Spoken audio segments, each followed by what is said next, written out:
Thank you for joining us today. Today's presentation is for those that were unable to make the Explore the World Travel Club meeting in February. Explore the World Travel Club meets in Sun City West monthly on the third Thursday of every month. We are a local travel club that brings together neighbors to hear different topics about travel. And this month we had Viking come and fly in from Boston, give us a lovely presentation. I'm going to just do a slide over on this because we didn't get a recording. It wasn't on WebEx for those that weren't able to be there. If you have any questions, just reach out. Again, my name is Jeanette Jahoda. I'm with Pro Travel International, but I'm also the host of the Explore the World Travel Club of Sun City West. My phone number is 623 748 4527. Thank you so much, and here we go.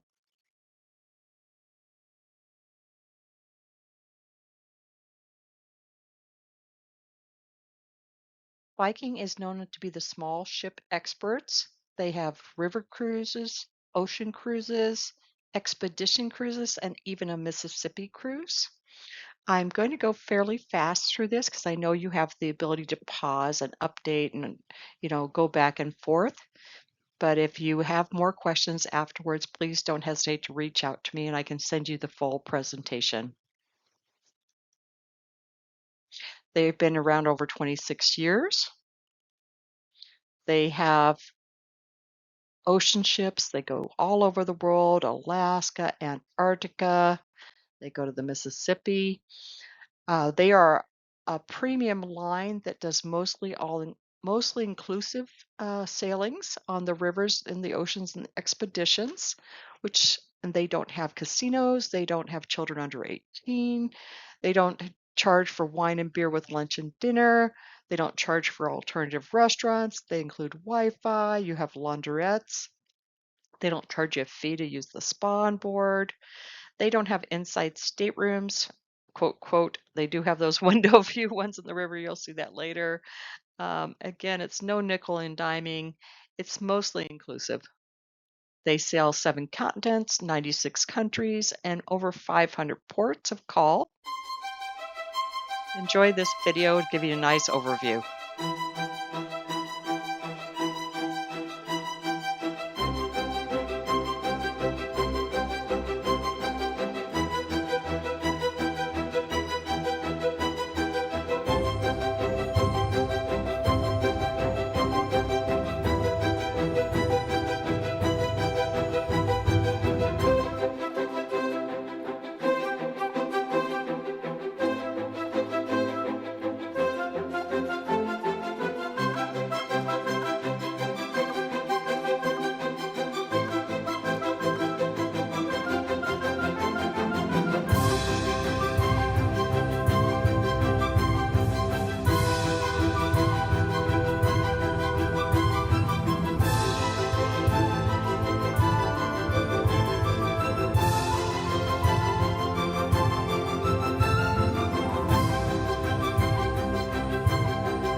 Wow, that's not inspiring. What is?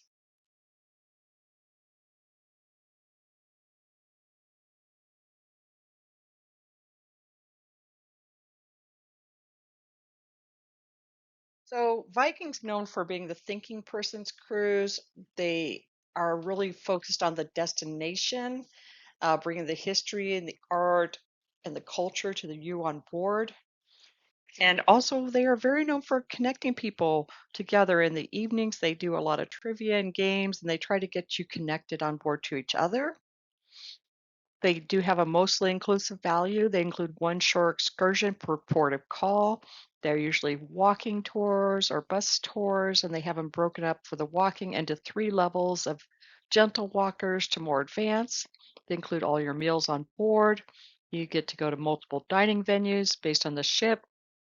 Wine, beer, and soft drinks are included with lunch and dinner, specialty coffees and teas, bottled water, Wi-Fi.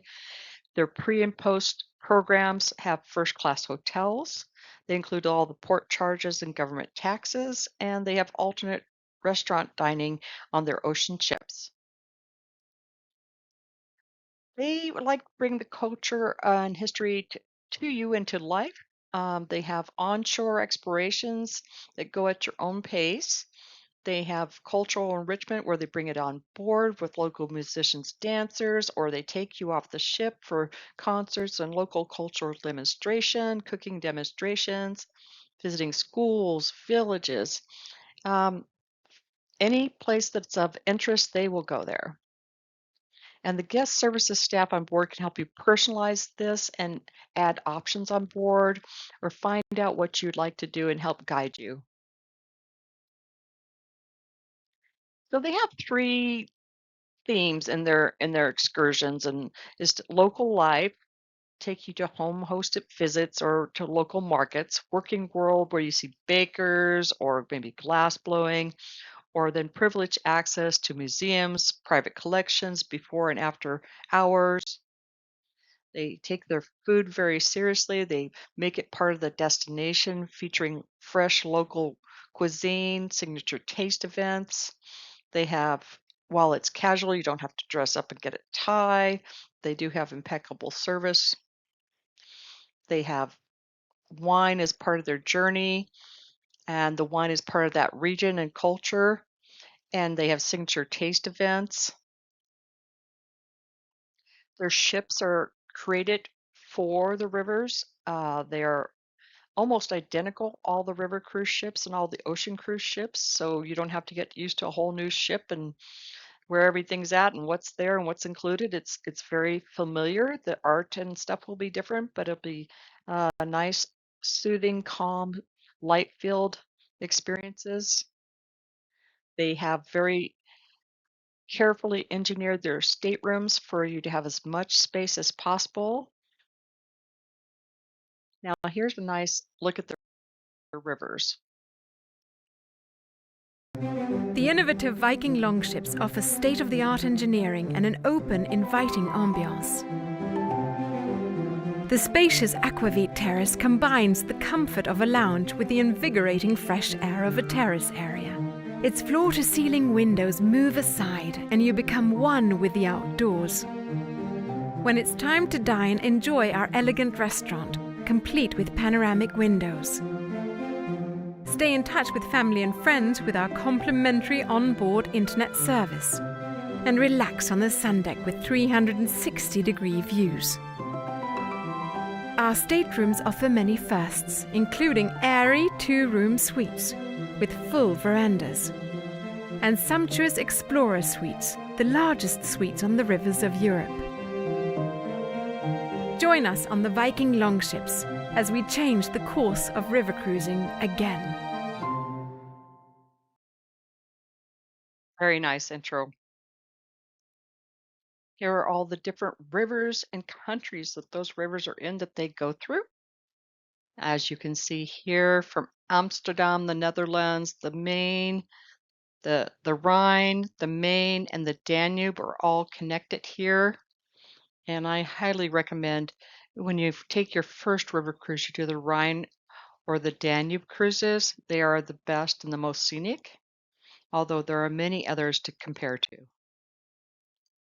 First time cruises, we recommend your 8-day Rhine, Amsterdam to Basel, or romantic Danube, Budapest to Regensburg. They also flip these directions. You can go either way. Or the Grand European Tour, I highly recommend if you've flown all the way over there, take the full 15 days, maybe even a pre and a post if you can afford the time, because you've already spent the airfare. Here's the Amsterdam to Basel on the Rhine Getaway. Here's the Budapest to Regensburg. This is the whole Austrian Empire, so much history there. Here's your Grand European Tour, where it takes in all of it. You're going through the Netherlands, Germany, Then you're going into Nuremberg and then the Passau, Milk, Vienna.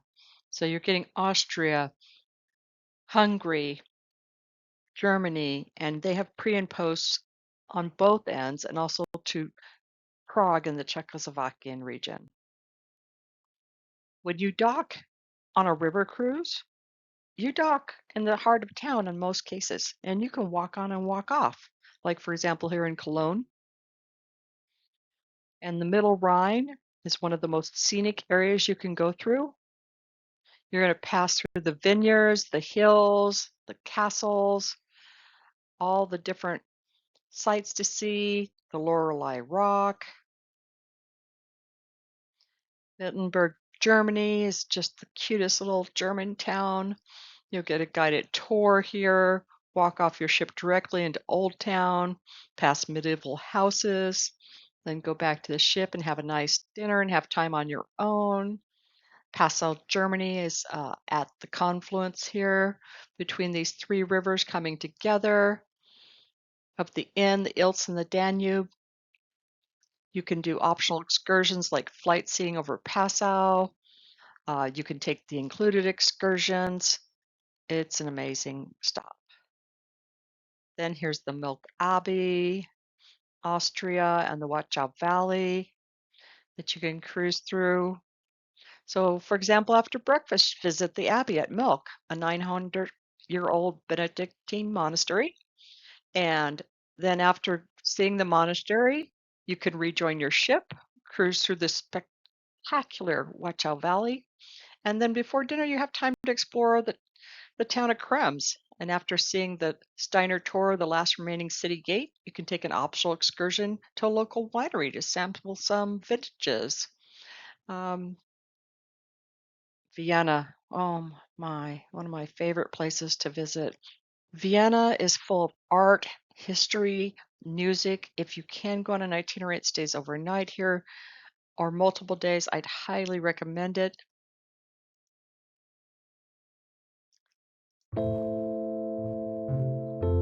My favorite coffee place here in Vienna is definitely Coffee House Demer.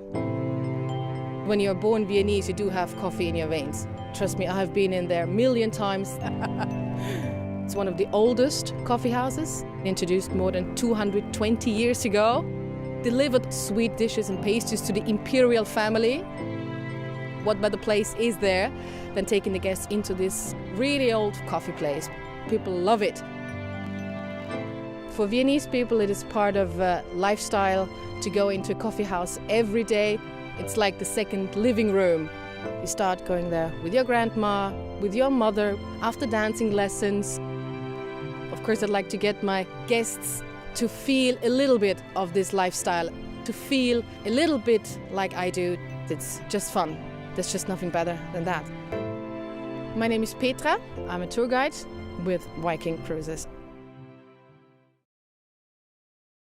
Your tour guides are going to make all the difference in the world to you. Going on a tour through Europe and just looking at cities like the European vacation without a guide, you're going to miss out on the context, the history, the why, the feel, the emotions. I cannot emphasize this highly enough. You've already flown all the way there. Don't do a European vacation like Chevy Chase. Join a tour.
Okay, and then here's one of my absolute favorite cities. I keep on saying they're all my favorite, but this one is amazing. Budapest, a lot of people don't realize how gorgeous, how beautiful the history of the Hungarian Empire and the Ottomans and all the different, the four cities are all together, the Buda, the Pest, and it's just amazing. See, if you have 2 or 3 days before and after, the food, the people, everything is amazing here. I love that we stayed right along the banks here. One time when I stayed here at the Four Seasons, we could see the chain bridge. And then the next day, we just simply transferred to the river cruise that was just waiting for us right there. It was so stress free.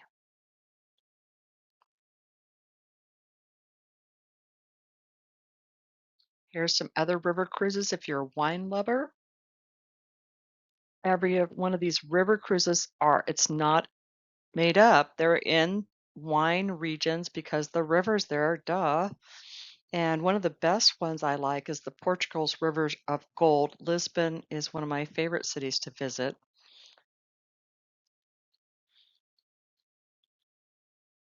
You can't go wrong with any of these itineraries. But I can help match you depending on what you want to see and do. If you're confused about which one to start with and what you want to see, give me your goals, and I can help you sort through all these options. History. Rivers are where all the histories are because the river was the center of commerce in the medieval days. It's where all the cities were born and where all the changing of hands happened. For example, Paris and the D-Day anniversary tour, London to Paris. Even after the anniversary, that itinerary is amazing to go see. Capitals of Europe, European sojourn. I mean, they take care of you from start to finish. They will get your pre-cruise land tour, the train, the transfers, the hotels, everything, and the post-cruise. You get the high-speed train, overnight in the port. It's all taken care of. All you have to do is pack and just arrive.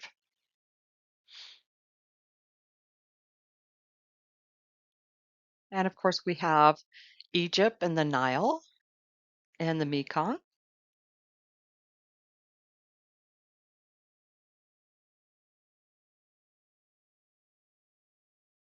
And India. I know I'm going very fast. There's just so much to cover, but I know you can pause and go back, or you can give me a call. Now, India is mostly kind of a land tour with some river cruising, but Viking organizes everything for you to make it just easy and stress-free. You can see here where you start and you end. You do cruise, air, and motor coach, and then you have your overnight stops. The river trips are much smaller here, only 80 guests, 38 verandas. Your pre and post that you can add on. And then my new favorite, Mississippi with Viking. They did a purpose-built ship just for the Mississippi. Look at this. You can't really tell how spectacular she is from the outside. Look at the inside now. Look, they have a infinity plunge pool. My goodness. And then look at all the different itineraries. 8 days, 12 days, 15 days, 22 days. You get to see the heart of America and the greatest river and all that history in the South. Just amazing. Now, let's look at their ocean cruises. You can sail from 8 days to 161-day world cruises. Let's just look at 3 of them. When you really philosophize about it, there's only one thing you don't have enough of, and that's time. Time is the only truly scarce commodity. And then, when you come to that realization, I think it's very important that you spend your time wisely. And I think most of us have no regrets about things we did, but I think we can have regrets about things we did not do. More people have come around to this, so what one wants in life is experiences. And that's a way of filling the time one has. And what better way of spending time than traveling, continuing to educate ourselves and broaden our minds. Viking was named a world's best again by Travel and Leisure readers. Learn more at vikingcruises.com. Well, he said one thing that really hits the nail on the head for me is time. I don't have enough time with my family and friends, and I love to spend time traveling with them or making new friends traveling and learning more about destinations in our world around us. This sale is old. I have another sale for you in February. I will post it up in the comments. It is very similar, but we also have some new offers from the show that we got some exclusive offers from Viking that you can get through our agency, and you can't get them from Viking Direct. As Kathy was here from Viking, I told the whole group right in front of her, I'm sorry, but we get better deals if you book through us than if you book through Viking. And talk to my club. They'll tell you I'm my own worst salesperson. I never try to push people into different sales or things, but even if you don't book through us, look at travel agencies before you book Viking. They will have maybe some additional offers you can't get direct.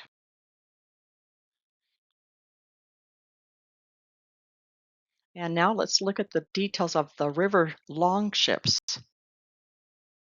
Here's the diagram of the ships. All the ships are identical on the rivers for the most part, especially on the Danube and the Rhine. They're identical because they all have to fit through the same locks and rivers. And so if you had to swap ships, you would probably not feel hardly any difference except for a little art on board. She has the first deck is with the window suites. They're at the very bottom here. They're the smallest suites. The next deck has your veranda and your French balconies. And the next deck again, same thing. The full deck on the top is a sun deck where people sit and watch the river cruise by, and there's shade and not shaded areas for those that like your Viking lounge and bar.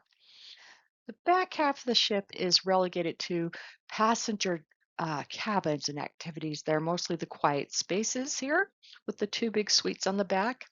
The front half of the ship has your restaurants, bars, lounges, and your guest entertainment spaces.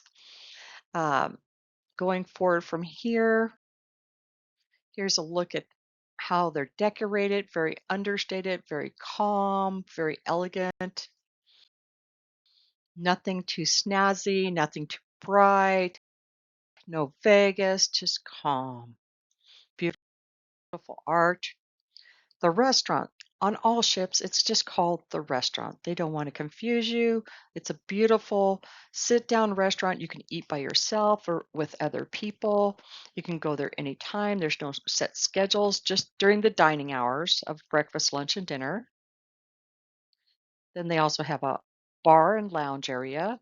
That's where the main hangout area is. They have comfy seating. They have a piano and a DJ. They bring on board entertainers, or you just relax there with these floor to ceiling windows and watch the cruises go by. They have some very comfy seating. They have the front aquavit terrace where you can view the river as you snack on breakfast, lunch, or dinner. They have a complimentary library with books and games. They also have a 24/7 little coffee tea station with snacks and beverages. Here's the top terrace where you can see they have the loungers and the loungers with tables and shade and not shade. Of course, they have an herb garden.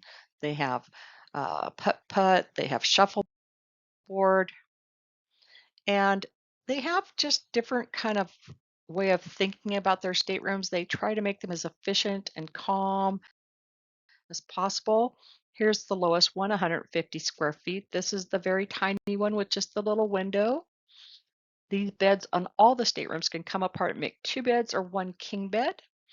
If you like to sail more often and you can sleep in a smaller room, this is a great savings. Also, I forgot to note that that is one of the staterooms that they tend to have more single, solo traveler offers on.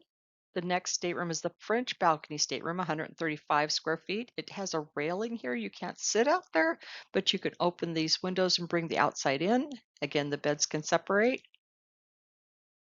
And then there's the veranda where you have the small outdoor sitting area with 2 chairs and a table. Then here's your veranda suite, again with that outdoor sitting area, a second room for your bedroom and your sitting area. The veranda suite has a much larger bathroom, very spacious, their bathrooms are very compact but very spacious and organized. You'd be surprised. The Explorer Suite is 445 square feet. They have the much bigger balcony on the end. They have the much bigger bathroom.